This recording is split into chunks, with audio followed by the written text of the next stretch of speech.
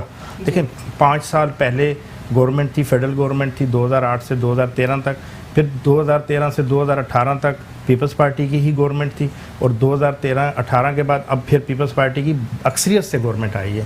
مگر آج سندھ کے رہنے والے چاہے وہ دیہاتوں میں رہتے ہیں چاہے وہ شہروں میں رہتے ہیں، ان کے مسائل جوں کے توں ہیں. کوئی ایک چیز ہمیں بتائی جائے، جیسے ابھی تھوڑی دیر پہلے بھائی بتا رہے تھے کہ جی ایجوکیشن جو ہے وہ ٹھیک نہیں ہے، تو آپ نے بڑا اچھا ان کو کراس کیا کہ جی ایجوکیشن آپ کہاں تھے، آپ نے اس کو کیوں نہیں ٹھیک کیا. آج اگر مدارس کی آپ بات کرتے ہیں، اپوزیشن بن کے بیٹھے، لیکن سندھ میں تو ابھی بھی حکومت ہے. سندھ میں سوال کروں گی اب کیا کریں گے. جی تو آج ایجوکیشن کا یہ حال ہے، چاہے وہ کے پی کے ہو، میں اس پی ٹی آئی کی طرف بھی آؤں گا کہ چاہے وہ کے پی کے ہو، دعوے تو بہت ہیں مگر وہاں بھی ایجوکیشن میں گھوسٹ اسکول تو سنے تھے، گھوسٹ اسٹوڈنٹ بھی وہاں موجود ہمیں ملے، اور وہاں پہ بھی تعلیم کا معیار نہیں ہے. سندھ میں بھی بہت موجود ہے. جی بالکل. جب میں میرا گریجویشن تو آلریڈی 2015 میں صحافت میں ہوا تھا، لیکن میں نے سوچا کہ LLB میں بھی جو ہے انرول ہو جائیں. مجھے تمام تر لوگوں نے بولا کہ تم کیسے مینج کرو گے، انٹیریئر سندھ میں جا کے انرول ہو جاؤ، جانا بھی نہیں پڑے گا، نہ کلاسز لینی ہوں گی، پیپر بھی پاس ہو جائیں گے. یہ ہماری بدقسمتی ہے کہ تعلیم کو آج ہم نے نقل مافیا اور دیگر چیزوں میں اتنا انوالو کر لیا ہے کہ ہم تعلیم حاصل کرنے کی بجائے، دیکھیں میں تھوڑی دیر پہلے بات کر رہے تھے ہمارے پی ٹی آئی کے دوست کے، انہوں نے سرکاری اسکول سے پڑھا، میں نے بھی لیاری کے ایک اسکول سے پرائمری تعلیم حاصل کر کے ماسٹرز کیا کراچی یونیورسٹی سے پولیٹیکل سائنس میں. تو ہم نے سرکاری اسکولوں سے ہی پڑھا ہے، مگر اس وقت معیار تعلیم اسٹینڈرڈ تھا. آج کوئی بھی، وہ بتایا نا کہ ماسی کا بچہ بھی جو ہے وہ بھی کوشش کریں گے کہ پرائیویٹ اسکول میں داخل کریں.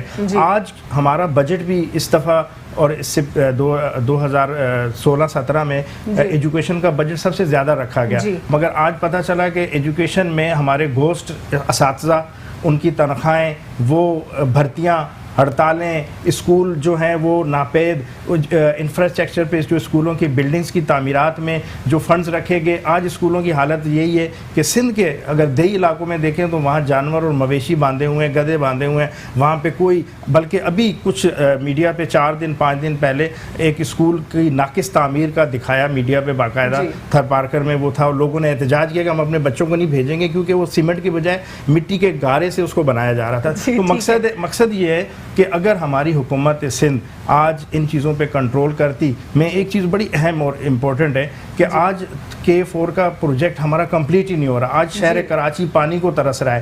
آج یہاں کی آبادی ڈے بائی ڈے بڑھ رہی ہے، اور آبادی بڑھنے کے ساتھ جو فیسلٹیز ہیں، ہمارے حنیف گور صاحب بیٹھے ہیں، یہ ماشاءاللہ بلڈر ہیں، پروجیکٹ بناتے ہیں. ان سے پوچھیں کہ ان کو سب سے زیادہ پرابلم یہ ہے کہ وہاں بڑے بڑے پروجیکٹ بناتے ہیں، روزگار دیتے ہیں لوگوں کو، مگر ہوتا کیا ہے کہ وہاں پہ ایشو کیا آتا ہے کہ پانی ہم کیسے پرووائڈ کریں گے، ہم سیوریج کے سسٹم کو کیسے ٹھیک کریں گے. تو اس شہر کراچی میں جو کہ پورے پاکستان کو ریونیو جنریٹ کر کے دیتا ہے اور ہب ہے معاشی، اس شہر کی یہ حالت ہے تو باقی سندھ کی ہم کیا بات کریں گے. تو مطلب یہ ایک نیگلیجنسی سمجھ لیں، یہ ایک نااہلی سمجھ لیں کہ پیپلز پارٹی نے یہاں اقتدار میں اتنے 70 کے بعد سے اگر سب سے زیادہ اقتدار ہے تو پیپلز پارٹی کا سندھ میں رہا ہے، مگر وہ ڈیلیور نہیں کر سکے عوام کو جو کہ ان کو کرنا چاہیے. ڈیلیور نہیں کر سکے. حنیف گور صاحب کیا کہیں گے آپ، جیسا کہ آپ کا بلڈرز کی انڈسٹری سے تعلق ہے، ڈفرنٹ allied انڈسٹریز اس کے ساتھ کنیکٹڈ ہوتے ہیں، more than 40، اور بعض اوقات تو لوگ یہ کہتے ہیں کہ اپروکس 100 allied انڈسٹریز اس کے ساتھ ایسوسیٹڈ ہیں. پاکستان میں کتنی اسٹرانگ ہے اور کتنی اس کو بہتری کی، اس انڈسٹری کو بہتری کی ضرورت ہے؟ لیکن پوری دنیا میں اس انڈسٹری کو بڑی رسپیکٹ کے طور پہ دیکھا جاتا ہے، کیونکہ یہ آفٹر ایگریکلچر جو ہے یہ بیک بون ہوتی ہے ہر ملک کی. جی. آپ ایگریکلچر کے اندر سب سے زیادہ انسکلڈ لیبرز کو جاب ملتی ہیں. جی. اس کے بعد یہ انڈسٹری ہے کنسٹرکشن انڈسٹری جو مزدور کو جاب دیتا ہے. جی. میں یہ سمجھتا ہوں کہ اگر صرف حکومت اس انڈسٹری کو سپورٹ کرے، جو جس طرح سے وزیر اعظم صاحب نے جو 50 لاکھ گھروں کی بات کی ہے، 1 کروڑ نوکریوں کی بات کی ہے، تو میں یہ سمجھتا ہوں کہ اگر وہ صرف اور صرف اس انڈسٹری کو اون کر لیں تو میں یہ سمجھتا ہوں کہ 50 لاکھ گھر بھی کوئی مشکل کام نہیں ہے، انشاءاللہ بن جائیں گے. اور جو 1 کروڑ نوکریوں کی بات کی ہے، 1 کروڑ نوکریوں کی جو بات کی تھی، دوسری جانب انہوں نے کچھ عرصہ پہلے TVET سیکٹر کی بھی بات کی، technical vocational education training centre. اس میں جو لوگ ہوتے ہیں جو فارمل ایجوکیشن حاصل نہیں کر سکتے وہ اسکلڈ لیبرز بن جاتے ہیں, وہ ایک ریفائنڈ ہو جاتے ہیں, پھر پلمبرز کی صورت میں ہو, الیکٹریشین یا میکینک کی صورت میں. تو اس پر جرمنی نے اس سیکٹر سے بہت ترقی کی ہے. اپنی کچھ عرصہ پہلے اسپیچ میں بھی عمران خان نے کہا کہ اس کے اوپر ہمیں فوکس کرنا پڑے گا. بات تو ہم کر لیتے ہیں, لیکن پھر اس کی ایگزیکیوشن کیسے ہوگی؟ آپ دیکھیں کہ پاکستان میں یہ ادارہ نیفٹیک کے نام سے بنا ہے, جو ذوالفقار چیمہ صاحب کچھ عرصے تک ہیڈ کر رہے تھے, اور کافی اس میں کام بھی ہوا. اور میں سمجھتا ہوں کہ جو آپ نے نشاندہی کی ہے بالکل ٹھیک نشاندہی کی ہے. اس میں بہت سارے پرائیویٹ سیکٹر بھی, جیسے ہنر فاؤنڈیشن ہے, امن فاؤنڈیشن ہے, تو یہ بھی سب کے سب اس طریقے کے کام کر رہے ہیں کہ میں سمجھتا ہوں کہ اگر لوگ تیار ہو کے نکلیں گے, نہ صرف پاکستان میں ان کی ڈیمانڈ بڑھے گی, ان لوگوں کو ہم ان لوگوں کو بیرون ملک بھی بھجوا سکیں گے کہ جہاں سے ہم زر مبادلہ حاصل کر سکیں. سابق وزیر اعظم نواز شریف کے حوالے سے کیا کہیں گے آپ؟ 6 ہفتوں کی جو ان کی بیل تھی اس میں وہ توسیع چاہ رہے ہیں, اور وہ کہہ رہے ہیں بہت سیویئر ریزلٹس ہوں گے اگر یہ دوبارہ توسیع نہ ہوئی. سرجریز کا کہہ رہے تھے ان کے ڈاکٹر کہ ان کو انجائنا اٹیکس ہو رہے ہیں, بہت زیادہ طبیعت ان کی خراب ہے. لیکن اب جب ان کی 6 ہفتے کی پوری ایک بیل ختم ہوئی, اب دوبارہ ان کا یہ سوال آیا ہے. جی میں سمجھتا ہوں کہ جو نواز شریف کے لیے قانون, نواز شریف صاحب ہوں یا کوئی بھی پرائم منسٹر ہو, سابقہ پرائم منسٹر, میں سمجھتا ہوں کہ جو قانون حنیف گوہر پر امپلیمنٹ ہوتا ہے یا ہونا چاہیے وہی نواز شریف کے لیے ہونا چاہیے.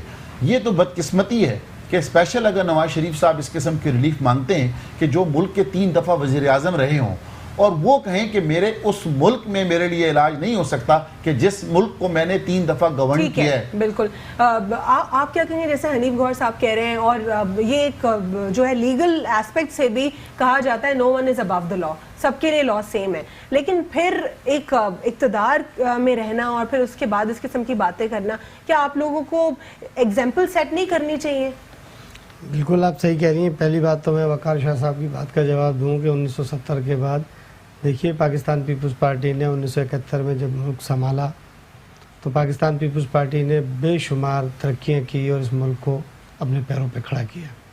پاکستان پیپلز پارٹی نے ہی شناختی کارڈ شناخت دی, پاکستان پیپلز پارٹی نے ہی پاسپورٹ دیا, پاکستان پیپلز پارٹی نے اسٹیل میل دیا. شناختی کارڈ کی بات آپ نے کی, تو شناختی کارڈ میں اگر میں نیشنل ایکشن پلان سے دوبارہ اس کو کنیکٹ کر لوں تو اس میں ان 20 پوائنٹس میں سے ایک نقطہ ہے, جو پوائنٹ ہے وہ یہ کہتا ہے کہ جو ریزیڈنٹ نہیں ہے پاکستان کے, پاکستان میں رہتے ہیں, جو مہاجرین ہیں, ان کو بھی رجسٹرڈ کرنا ضروری ہے.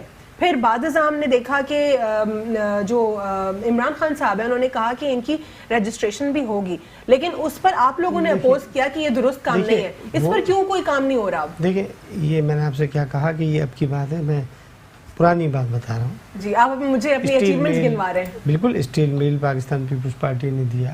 پاکستان پیپلز پارٹی نے اسلامی صدرہ کانفرنس پاکستان پیپلز پارٹی نے پاکستان میں منعقد کی. دیکھیے پاکستان پیپلز پارٹی نے بے شمار کام کیے ہیں, ایسی بات نہیں ہے.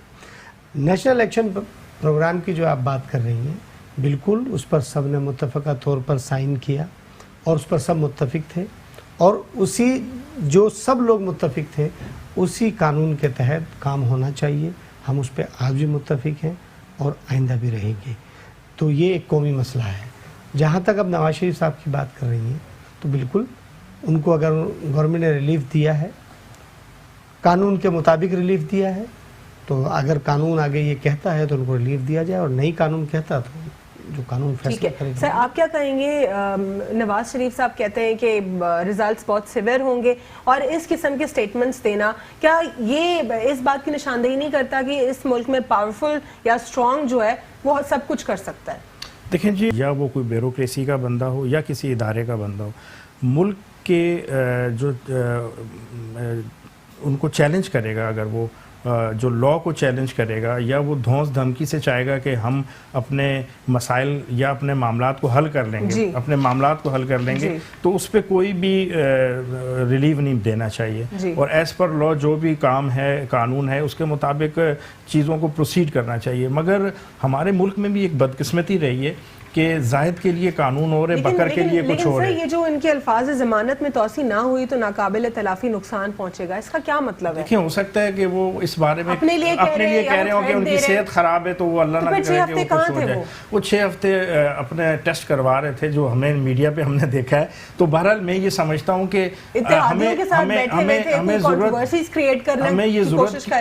ہمیں یہ ضرورت کیوں پیش آتی ہے کہ ہم اپنے علاج معالجے کے لیے خصوصی طور پہ خصوصی لوگ باہر جائیں. انہوں نے کہا ہے کہ I don't accept these system، جو اس سسٹم کا حصہ ہاسپٹلز ہیں اس کو میں ایکسیپٹ ہی نہیں کرتا. انہوں نے اوپنلی تو پھر بات وہی ہے کہ وہ اقتدار میں 3 دفعہ رہے ہیں تو انہوں نے ایسا سسٹم کیوں نہیں بنایا کہ یہاں پہ ہر شخص کا علاج ایک ہی طریقے سے ہو جائے. ان کی پارٹی کے کافی سارے ریپرزینٹیٹو سے پوچھا گیا لیکن اس کا انہوں نے جواب نہیں دیا.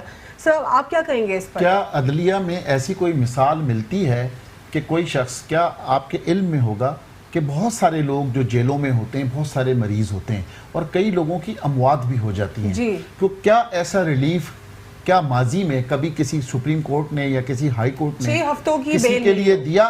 تو سب سے پہلے تو ہم یہ کہتے ہیں کہ جب آج تک کسی کو نہیں ملا جی تو ان کو بھی نہیں ملنا چاہیے تھا. Exactly. اور اگر ملا، دیکھیں کہ شہباز شریف صاحب آج باہر جاتے ہیں تو وہاں پر ان کے جوڑوں کا درد نکل آیا، کمر کا درد نکل آیا کیونکہ انہوں نے نیب کو فیس کیا. جی محترم زرداری صاحب جب نیب کو فیس کرتے ہیں تو ہم نے دیکھا کہ وہ بھی لاٹھی کے ساتھ چلنا شروع کرتے ہیں. جیسے ہی معاملات ختم ہو جاتے ہیں لاٹھی اور ڈنڈے ختم ہو جاتے ہیں. تو میں یہ سمجھتا ہوں کہ ہمارے ملک کے تمام سیاستدان جب کسی ایشو میں آ جاتے ہیں اس سارے کے سارے بیان، نہ صرف سیاستدان بلکہ جو ہمارے سیاسی جرنیل، میں تو یہ کہوں گا آپ کو کہ پرویز مشرف صاحب کی بھی اکثر یہاں پر باتیں ہوتی تھیں. تو آپ یہ دیکھیں کہ وہ بھی جب گئے تو ان کو بھی وہاں تکلیف ہو گئی. تو میں یہ سمجھتا ہوں کہ ہم جتنے بھی لوگ ہیں، چاہے وہ بیوروکریسی کے لوگ ہوں جیسے شاہ صاحب نے فرمایا، چاہے وہ سیاستدان ہو، چاہے وہ ہم جیسے بزنس مین ہو، قانون سب کے لیے یکساں ہونا چاہیے. رانا صاحب 1 لائنر کنکلوڈ کر دیں، وقت بالکل ختم ہو گیا.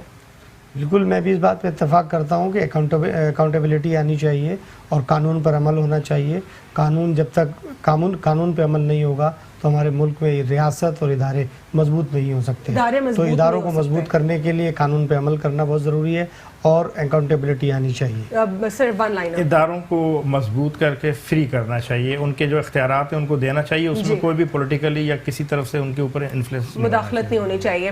آج کے پروگرام میں ہمارے ساتھ موجود تھے وقار شاہ صاحب، حنیف گوہر صاحب، منصور شیخ صاحب اور رانا گلزار تاج صاحب. سب کی پروڈکٹیو جو ہے گفتگو ہوئی. ہم نے بات کی نیشنل ایکشن پلان کے حوالے سے، پاکستان کی اوور آل اکانومی کے اوپر بھی ہم نے بات کی. کچھ چیزیں اگر میں کنکلوڈ کروں تو اس میں یہ ہے کہ نو one is Abu the law.